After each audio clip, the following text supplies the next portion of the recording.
Well, hey there. Welcome to In the Growth Space. This is the show for business owners and leaders who have a thirst for growth. My name is David McGlennon, and I'm your host. I want to say thank you for listening in. Now, if this is your first time listening, first of all, welcome. Thank you so much for tuning in, and I just hope that you'll subscribe. This podcast is really all about growth, business growth, team growth, personal growth.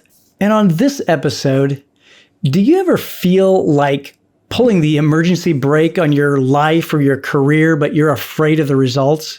Does the fast pace of life sometimes make you feel like you're going to crash? Well, our guest today, Erin Halecki, has been there. She's reinvented her career 6 times and counting.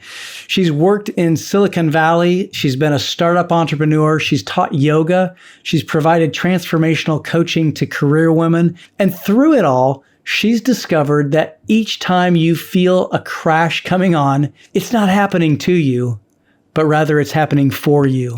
And when you accept that, you can cruise into the change with grace. She has a groundbreaking new book titled Your Emergency Brake, and she shares her own story of pulling her emergency brake and how you can do the same thing when needed. I just got done reading the book, and it is a great book. It's well written.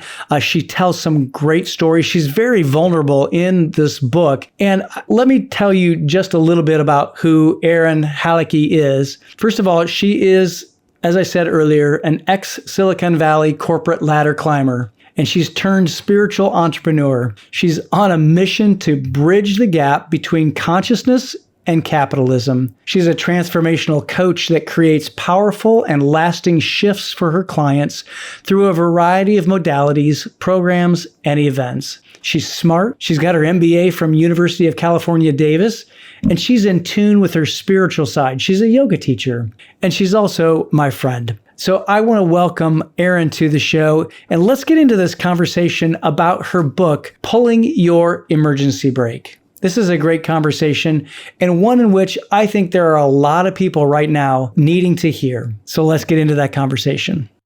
Well, hey, Erin, welcome to In the Growth Space. I am really excited about this conversation, really excited to be here.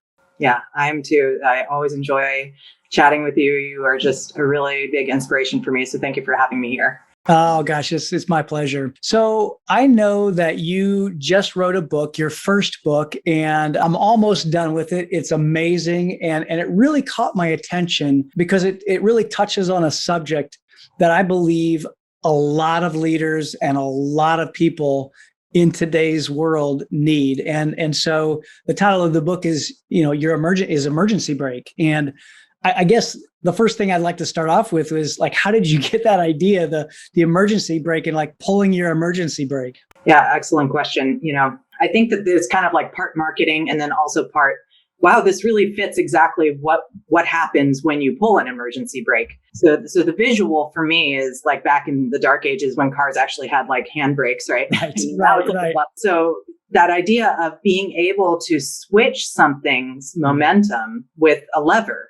And so I kept thinking about like, what are the ways that we relate to ourselves and what are our levers? And for me, the biggest changes in my life came when I actually took a pause and I took some time to actually assess where I wanted to go next. And so I thought about that and I was thinking, well, if I wanted to shift directions, shifting gears in a car is one thing. That's like velocity. Right. But then if you really wanted to shift directions, that brake is what comes in handy. And so that's kind of how it came together. And of course, I was part of this book mastermind at the time and they're all asking you, well, what's your title? What's your title? And it just dropped through like your emergency brake. Yeah. And originally I thought it would be BREAK, like take a break. Oh, yeah. But then I thought, let's just keep it because I don't know how people hear things, and so tuck them in on the internet. So I was like, I'll just keep it with the normal break. And so that's how it came to be. I love it. And I love, it's a very powerful image in my mind. Mm-hmm. And with that intention, I believe that it'll be for others as well when they see that. Yeah, I agree. And it's so funny because you use the word picture, the story about, drifting, and using the emergency brake. And I could so relate to that. Not that I've ever done that or not anything like that before. No, of course not. Of course. Highway patrolmen listening at all whatsoever. Right. Yes. No. Never done that. I've been on my good behavior always, of course. Yes, right. of course. Yes. Right. Well, one of the concepts that you talked about in the book, and I guess I really love to hear you kind of like pull this out just a little bit more. There's a concept of culture of doing versus a culture of being. And I know that for some leaders, this is going to be kind of a challenging thought process because in, let's say, Western society, we're all about our to-do list and our action items. And I guess, how did you come up with this idea of the culture of doing versus the culture of being? And then like explain what that is. And then maybe like, how do we get out of that? Yeah. Well, first and foremost, it's not really a get out as much as an integration. I have a foundation in yogic stuff. I teach Kundalini yoga. And for me, that really came through with the idea of like integrating the different parts of our lives. And there's a lot of different energies out there that I really feel that I didn't have words around it at the time, but I could feel the pressure and the discomfort within my own experience. Then when I started to understand what was going on, I realized that it's this idea between like the structure and the actual flow of what's going on. And so like the structure, as some people are calling it, like masculine type energy, and the flow would be more like the feminine. But this idea of like, when you're doing things, you're creating in a structure. And when you're in that flow, there's a way that you're being, are you resistant or are you open?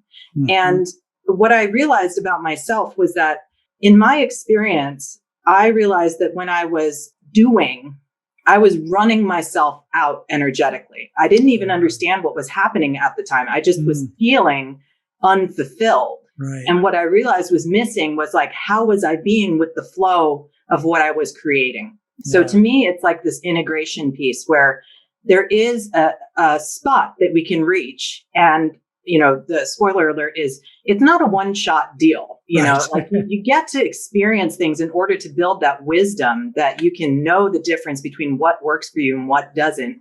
And the most important part of that I believe gets overlooked and supports the culture of doing is actually asking ourselves, like, how did I feel in that experience? And if we feel like it's not so great, we make excuses like, oh, it's okay for me to stay here, and I heard something recently was so powerful, and I'll share it, that there's a difference between living in emergency and urgency.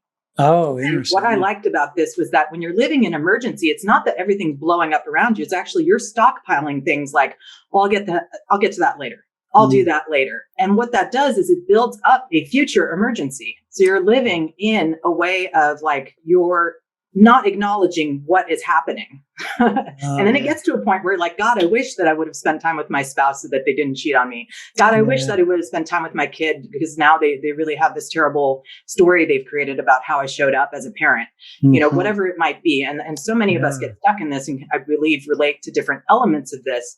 But on the other side of that is kind of like, okay, urgency. Well, urgency has to do with choosing in alignment with something that matters to you, because you're living as though your life matters, number one, which I think our culture also has some weirdness around, but your life matters, and other people are associated with that. So they are impacted by you. And so when you're living in like a purposeful and impact driven way, you're in urgency. But I think sometimes people think urgency is like, I'm going to put the pressure on. And it's actually about like pausing and being like, is this aligned for me or not? Yeah. So I'm choosing going forward to live in urgency, because it's important that I live from a place where I'm choosing things that serve how I feel in situations. And while there are certain things that become unavoidable, choosing to be responsible for kind of diffusing that time bomb, right? Like, I don't want to live in emergency. Emergency is really catastrophic and destructive.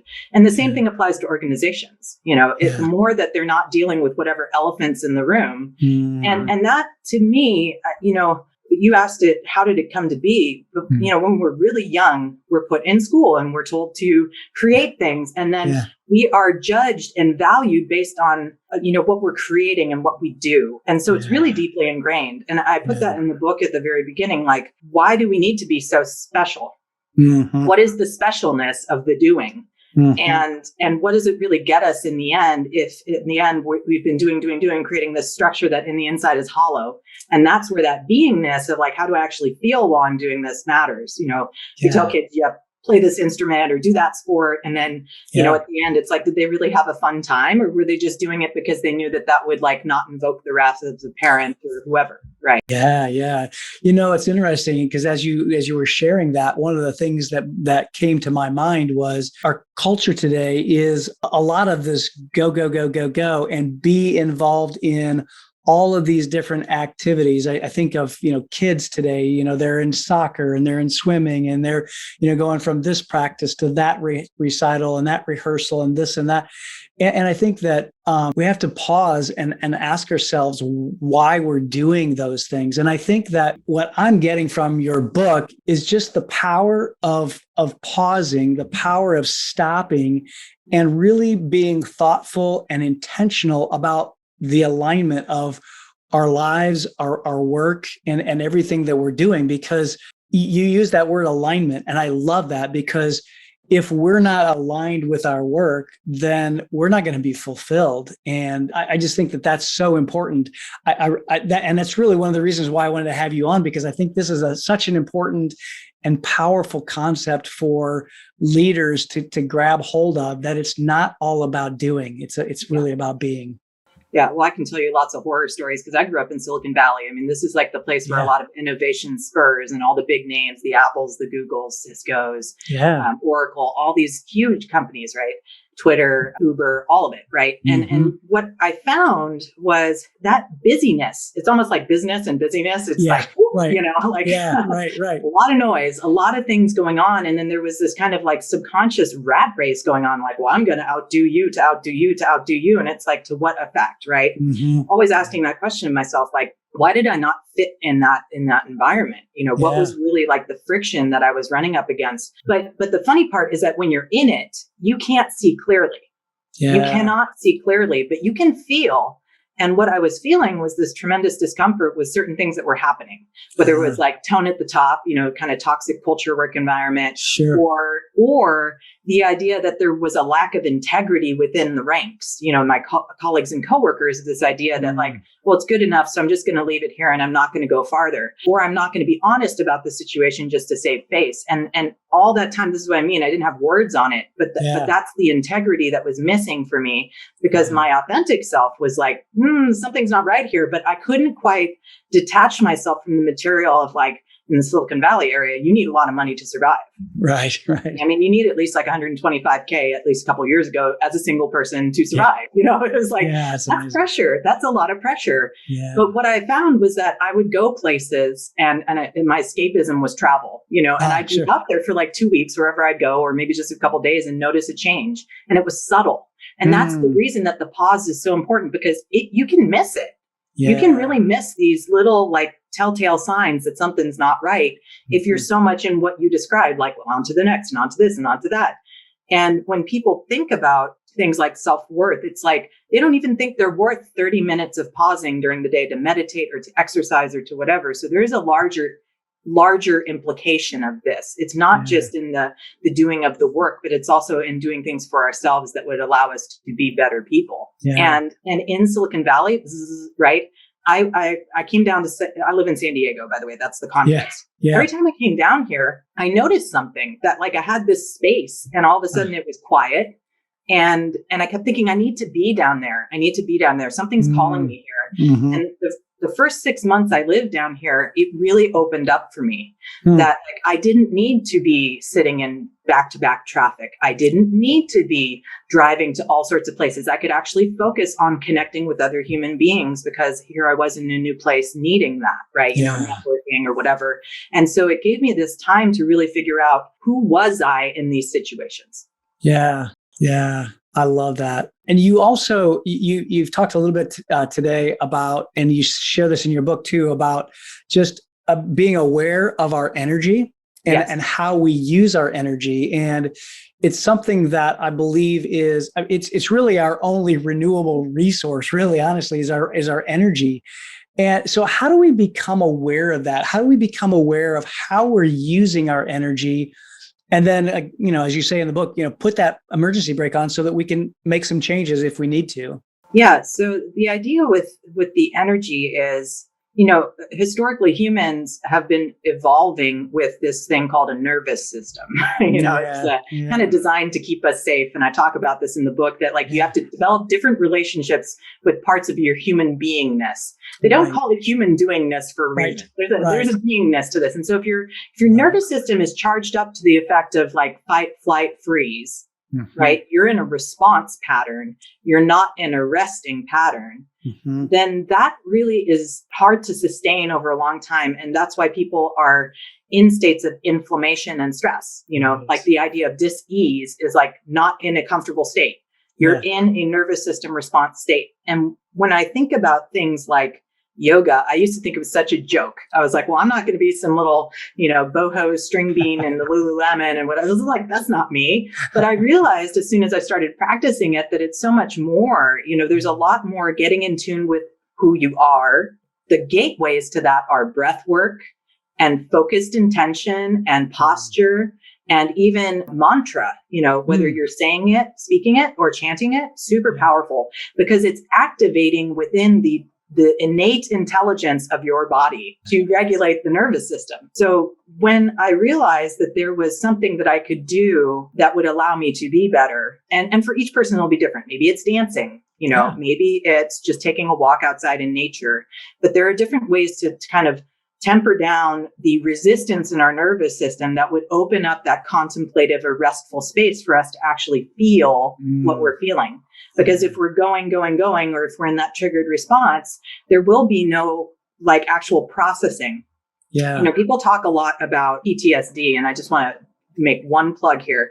But there's a mentor of mine I love who says PTSR. It's a response. It's a post-traumatic stress response. So I think about it if we're in constant stress, this is why people snap when they're bulking up all this stress. For me, I see it as how can I head that off at the pass? And if you don't even think that you're worth that, then you're just well, I am worth a catastrophic blow up in my life. I don't think people really want to opt into that. That's kind of my message behind the book is you can get a little bit ahead of that and understand energetically, and I'm talking cellular level energy. This is why people's thyroids slow down. This is why people's metabolism slow down in general, is because they're combating so much stress, not just from the pollutants in the air, but from self-induced stress of the environments they're choosing to be in and operate in, 9 to 12 hours a day. Yeah. So that's a different kind of diet that most people aren't considering. And I think only in maybe the recent years, maybe 5 to 10 years, have people even started acknowledging that it's okay to do yoga on a regular basis. Right. Yeah, right. Kind of silly, right? But that's been around for 50, 60 years? Yeah. Here in the West. Right. In the West. Yeah. I was going to say, in the East. Thousands of years. Yeah. Figure something's been around thousands of years. Maybe it has some gravity. Maybe. Yeah. There's something to it. Well, and I also like the fact that you talk about, it may be different for other people, like you said, dancing or maybe singing or whatever, running. I know people that love exercise. That's kind of their way to decompress. And quite frankly, that was my way for a long time. It was being able to run and cycle and allowing that energy to flow through me through physical exercise. But to me, that's one of the messages is that we've got to find that way, whether it's through yoga, whether it's through exercise or journaling or singing or dancing or whatever, to be able to find that way to be able to make those pauses, right?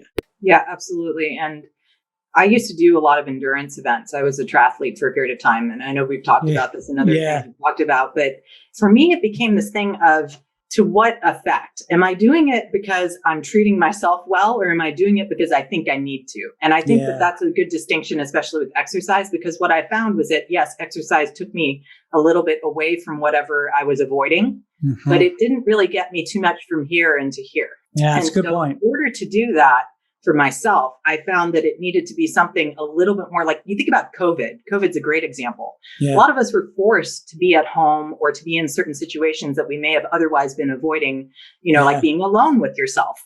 Right. That's a key one. There's a lot of people that kind of, for lack of a better term, chose out, and it was very sad because if you think about it, if you don't even like being with yourself, or you can't manage, yourself in some way by yourself, how can you be for other people? How can you be for your job? Because at that point, you're just stamping things off the production line. And in that space of not needing to like, quote, be somewhere or do something, that's the space where you can really ask, like, who am I at the core? Yeah. And I've read several books, and I've done lots of workshops, and I've done transformational work and all kinds of stuff. But what I found was that it was in the spaces in between that there's actually opportunity to just let go, because you're unattached to it being a certain way. Like, I don't need to be in a perfect runner's form. I don't need to just go 8 miles today. I don't need to, I can just sit here on the ground or on a park bench and have even 5 minutes and breathe. Right. Because that's like the basic human beingness. Like, human beings weren't built to run marathons. Yeah. I mean, we've created that opportunity for ourselves, but it's like, how does the nervous system respond to that over time? I mean, spoiler alert on that one, it creates inflammation. So, exactly. And knees that don't like you very much when you get in a little older in place. Now. My right knee specifically. Yes. Yeah. And it's so interesting that you share that too, because it's taken me a really, really long time to be able to get to that place, because, something that you said just triggered a thought, because I know that, like, in my triathlon days, I would have a training plan, and that training plan said, I'm going 8 miles today. Rarely, if ever, did I vary from that because of the way I was feeling. And it really, I think, is important for us as leaders. And I'm talking to our audience right now, because I know there's a lot of people like me who are listening. We're achievers. We love to achieve, and we love to do things. But I have to say that the older I've gotten, and the more awareness that I've seen and grown in, that it's really important to pay attention to our bodies, pay attention to the emotions, and really, like, how we feel. And it's interesting. You there's a quote that I wanted to share from your book that I thought is so good. And especially as it relates to growth. So it says, quote, "To break through into new levels of growth, expansion, and increased success, we need to get in touch with how we feel at work and at home." And I love that. I think that that's so important. And that's really what I think, as I see it, probably the heart of the book. Maybe it's just for me, but I think it's so important for leaders to do that. Yeah. And I think you've touched on another point in there that's really huge for me personally, was realizing that there's kind of 3 legs to the stool. There's like what I do for myself, there's what I do in the world, and then there's what I do for kind of like the great beyond, right? Yeah. There's like these legs of the stool. And when we were saying, like, people get to choose what lights them up. For me, that's the in the spirit of, that's the inspiration. Yeah. That's, for me, the spirituality part of this, where, like, I'm on this mission to bridge this consciousness of who we are with what we're doing. So, like, the consciousness and the capitalism can meet. And when we're coming in with a way of being that honors both and or all of those things, we are not coming from a place of people pleasing and subservience. We're coming to be in contribution. And contribution implies that there's like this exchange of value. It's not just about servitude, like I'm here to just take my check and run. Right. Like I always think about, like, what do people say? Like, I work to live, I don't live to work. Yeah. Right. Well, what if you did live to be, just live to show up every day in a way that was like playing full out. And in an organizational sense, I think this is where you were asking earlier, how do we shift it?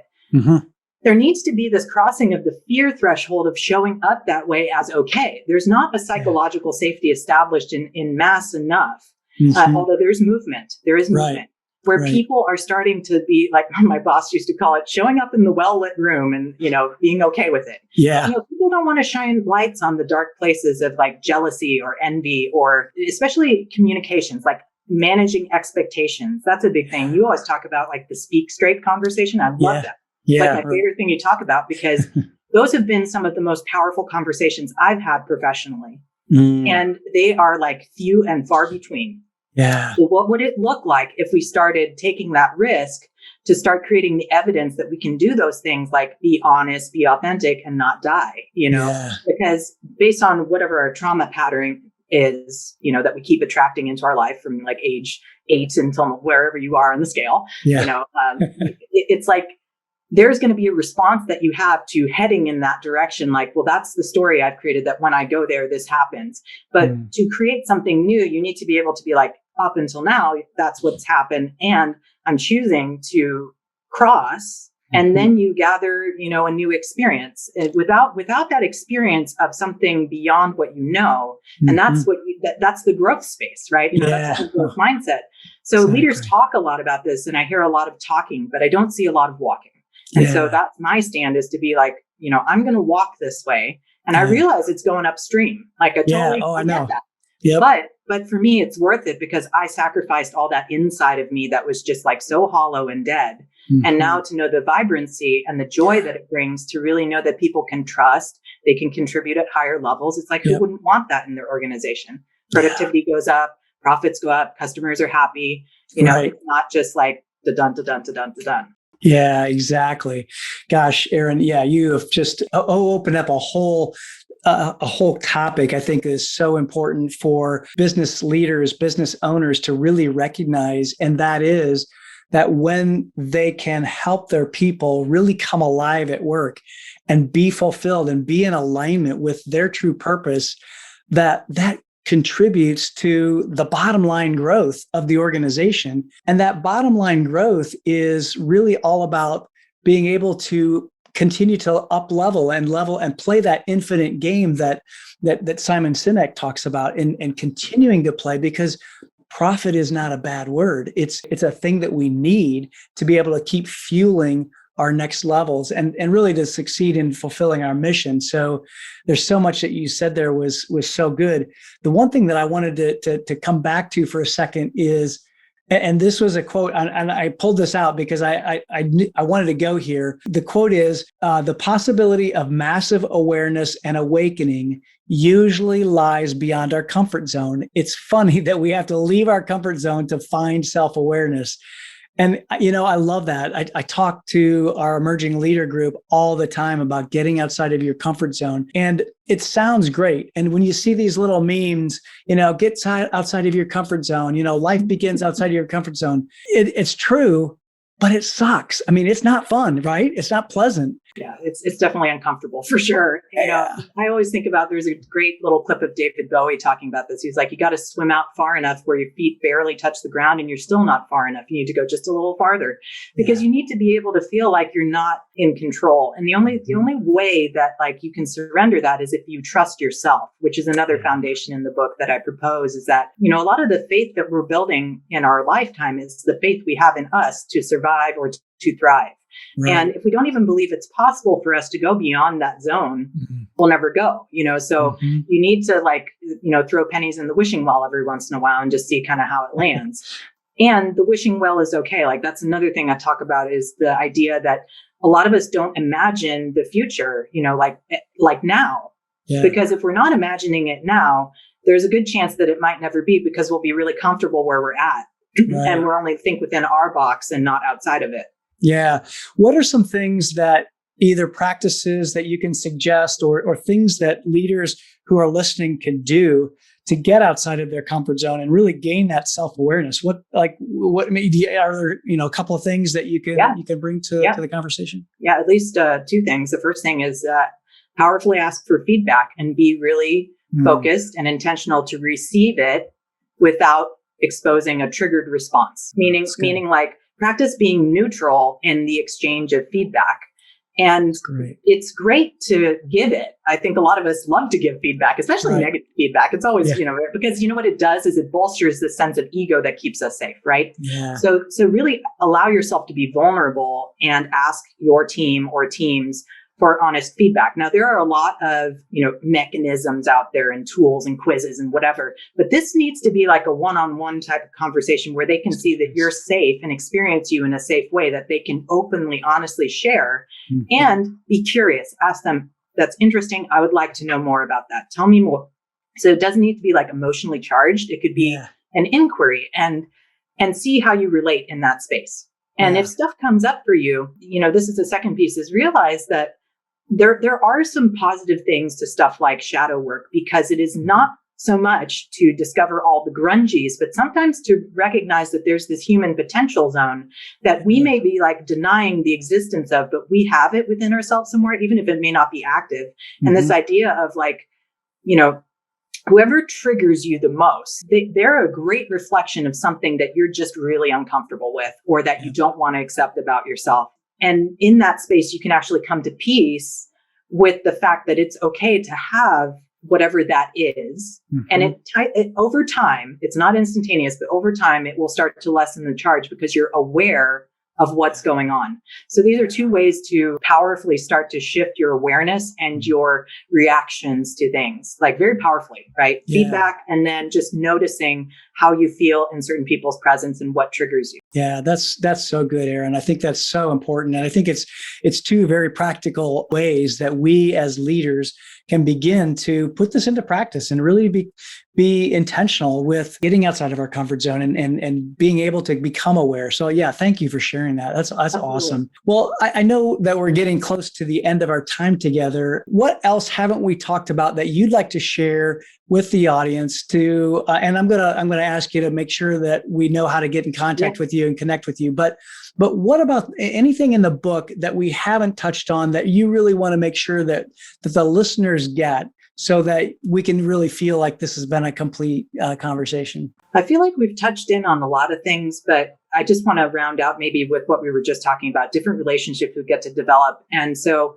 one of the things is that when you become a leader and you will be growing and experiencing this kind of bleeding edge of stuff, cutting edge of stuff, your relationship with fear and anxiety gets to change. Yeah. And so there's a whole chapter of that in the book. It's fantastic. But, you know, there's even a story of me cliff jumping in there. So get ready for that. Oh, yeah. Totally like, you know, literally blinded by fear moment. And that's a great story, by the way. I just have to interject here and stop you for a second, because as you were telling that story, I literally could feel my heart starting to race and starting to feel that anxiety. It was, first of all, it was a beautifully told story because of that, because I felt the emotion. It was awesome. But yeah, that's a great story. Sorry to interrupt you. No, you know, actually, that's one of the few parts of the book that the editor kept mostly intact. So it's good to know that I'm a decent storyteller. But absolutely, you know, that piece for me of like being able to affirm myself through the fear experience, that's really powerful for leaders, because there will be a lot of unknowns. And so if we can make peace with the unknown, which we're usually afraid of,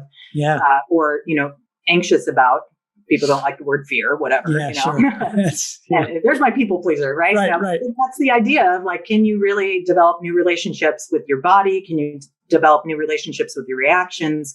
Can you develop new relationships with the unknown? Gosh, you know, that's a great place to end the conversation, because I think it's so important to be able to step into our fear and to be able to press in and through it, so that we can then on the other side of it become aware and really expand our comfort zone. So good stuff, Erin. Okay, so tell everybody how they can get a hold of the book, number one, and then number two, how do they get in touch with you if they want to get some more information? Yeah. Well, if they want a signed copy, they go to youremergencybreak.com. Otherwise, it's available on Amazon in Kindle and print version. Nice. And then, you know, to get in touch with me, just go to erinhalecki.com and you can register. I have a grounding meditation for free on there. Just register your email and you'll hear from me on a semi-regular basis. I'm targeting one email a week, really heart-centered. You know, for me, everything's heart-centered. And so, you know, whatever comes up for you, I'm always interested in sharing experiences with people, like totally cool for you to go in and book if you want any kind of breakthrough session with me to just even talk something out. Because for me, it's really about the give. Yeah. Always about the give. To be able to give somebody a new perspective, that's power. Yeah. And if I could give that away for free in perpetuity, I would, but I'm happy to give you 15 to 30 minutes of my time. So the book, youremergencybreak.com. You can find me erinhalecki.com, and the book's also on Amazon. I love it.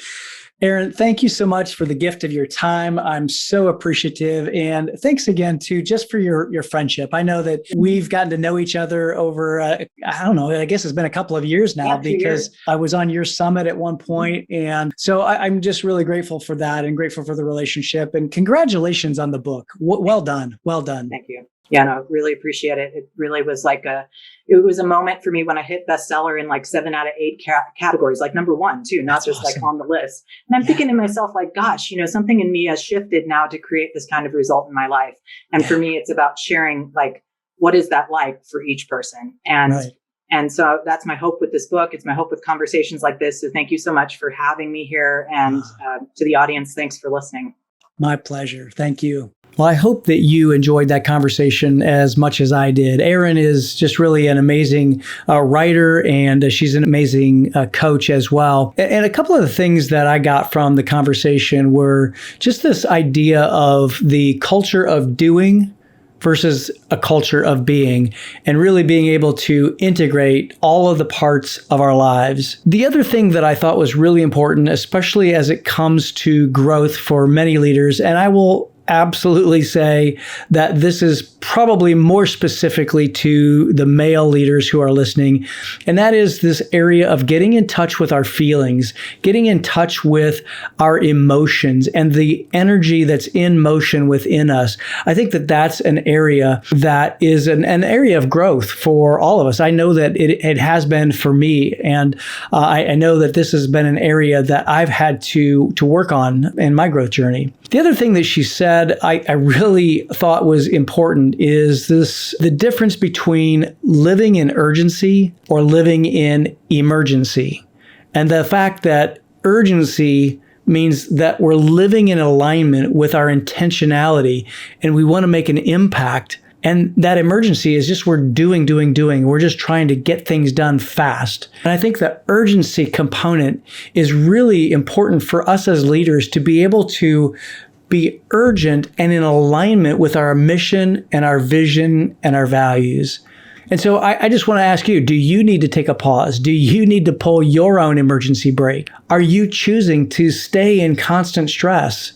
And I just want to encourage you to find your way to pause and allow yourself time to just evaluate where your energy is flowing and how to get realigned if it's necessary. Pay attention to those emotions and get in touch with them, as I said earlier. And definitely go grab Erin's book. It's really good. I just finished it. And I guess the thing that I've learned from it is just to become aware of the emotions within me and know when I need to pull my own emergency brake. I've begun to build into my calendar what I'm calling Rejuvenation Days. And these are days when I can just pause and check in with myself to simply be. And I will admit, it's not easy. And my last one, frankly, I failed miserably, but I will do better next time.